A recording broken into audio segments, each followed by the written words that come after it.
ವಿಶೇಷ ಅಧಿವೇಶನ ನಡೀತಾ ಇದೆ. ವಿಶೇಷ ಅಧಿವೇಶನಕ್ಕೊಂದು ಉದ್ದೇಶ ಇದೆ. ಕೇಂದ್ರ ಸರ್ಕಾರ ಮನ್ರೇಗಾ ಹೆಸರನ್ನು VBG ರಾಮ್ಜಿ ಅಂತ ಹೆಸರು ಬದಲಿಸಿದ್ದು ಮತ್ತು ಅದರ ಸ್ವರೂಪ ಬದಲಿಸಿದ್ದರ ವಿರುದ್ಧ ಕೊನೆ 2 ದಿವಸಗಳನ್ನು ಅದರ ಚರ್ಚೆಗೆ ಮೀಸಲಾಗಿಡಲಾಗಿದೆ. ಇವತ್ತು ರಾಜ್ಯದ ಆಡಳಿತ ಪಕ್ಷದವರು ಫ್ರೀಡಂ ಪಾರ್ಕ್ನಲ್ಲಿ ಇದರ ಬಗ್ಗೆ ದೊಡ್ಡದೊಂದು ಪ್ರತಿಭಟನೆ ಮಾಡೋದು. After long time Randeep Singh Surjewala ಬಂದಿದ್ದರು ಕರ್ನಾಟಕಕ್ಕೆ. ಅವರು ಬೇರೆ ಬ್ಯುಸಿ ಇದ್ದಾರೆ ಈಗ. ಕರ್ನಾಟಕದ ವಿಷಯದಲ್ಲಿ ಅಷ್ಟೊಂದು ಆಸಕ್ತಿ ಉಳಿದಿಲ್ಲ ಅವ್ರಿಗೆ. ಆರೋಪಗಳು ಅದು ಇದು ಏನೋ ಮಾಡಿಬಿಟ್ರಲ್ಲ ಇವರು. ಈ ಪ್ರತಿಭಟನೆಯ ಹೈಲೈಟ್ ಅಂದರೆ ಈ ದೃಶ್ಯ ನೋಡ್ರಿ, ಈ ಸೀನು. ಉಪಮುಖ್ಯಮಂತ್ರಿ DK ಶಿವಕುಮಾರ್ ಅವರಿಗೆ ಸಿದ್ದರಾಮಯ್ಯನವರು ಟವಲ್ ಸುತ್ತಿದ್ರು, ತಲೆಗೆ ಟವಲ್ ಸುತ್ತಿದ್ರು. ಅದೊಂದು ಸ್ವಲ್ಪ ಸರಿಯಾಗಿಲ್ಲ. ಹಿಂದಿನಿಂದ ಎದ್ದು ಬಂದು ಅಲ್ಲಂಪ್ರಭು ಅವರು ಸರಿ ಮಾಡಿದರು. ಅಲ್ಲಂಪ್ರಭು ಪಾಟೀಲ್ರು. ಹೈಲೈಟ್ ಇದು.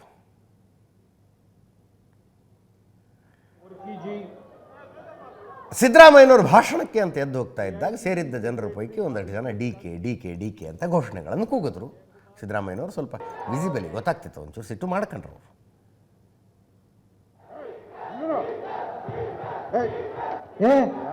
ಇದೆಲ್ಲ ಯೂತ್ ಕಾಂಗ್ರೆಸ್ನವ್ರು ಸ್ವಲ್ಪ ಸುಮ್ಮನೆ ಇರಿ. ಮುಖ್ಯ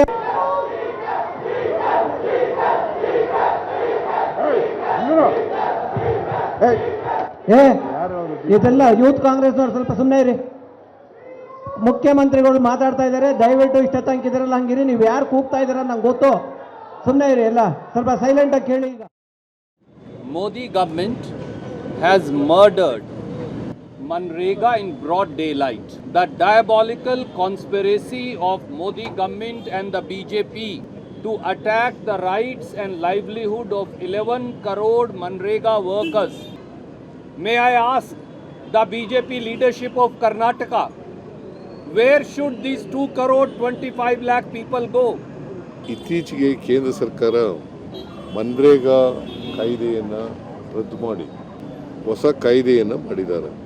VBG ರಾಮ್ಜಿ ಕಾಯ್ದೆಯನ್ನು ಮಾಡಿದ್ದಾರೆ. ಈ ಕಾಯ್ದೆ ಇದೆಯಲ್ಲ, VBG ರಾಮ್ಜಿ, ಇದನ್ನು ರದ್ದು ಮಾಡಬೇಕು. ಮತ್ತೆ ಮನ್ರೇಗಾ ಕಾಯ್ದೆಯನ್ನು ಜಾರಿಗೆ ಕೊಡಬೇಕು.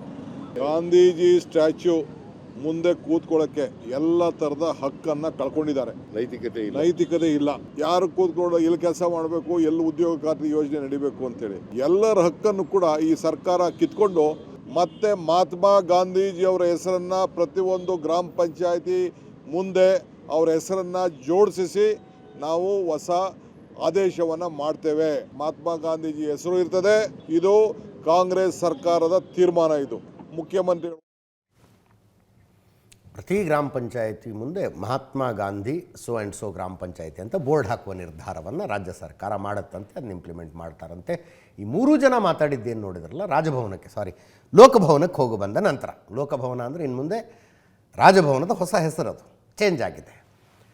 ಅಲ್ಲಿಗೆ ಈ ಫ್ರೀಡಂ ಪಾರ್ಕ್ನ ಪ್ರತಿಭಟನೆ ಮುಗಿಸಿ ಒಂದು ಬಸ್ ಹತ್ಕೊಂಡು ಹೋದ್ರು. ಒಂದು 23-26 ಜನ ನಾಯಕರುಗಳೆಲ್ಲ ಹೋಗಿ ಅಲ್ಲಿ ಒಂದು ರಾಜ್ಯಪಾಲರ ಥಾವರ್ ಚಂದ್ ಗೆಹ್ಲೋಟ್ ಅವರಿಗೆ ಒಂದು ರಿಪ್ರೆಸೆಂಟೇಷನ್ ಕೊಟ್ಟರು. ನಾವು ಈ ಹೆಸರು ಬದಲಾಯಿಸಿದ್ದು ಅದು ಇದೆಲ್ಲ ವಿರೋಧಿಸ್ತೀವಿ ಅಂತ. ಅದರ ಫೋಟೋ ನೋಡ್ತಾ ಇದ್ದಾರೆ. ಅಲ್ಲಿಂದ ಹೊರಗೆ ಬಂದು ಮಾತಾಡಿದ್ದು ಅದನ್ನೆಲ್ಲ.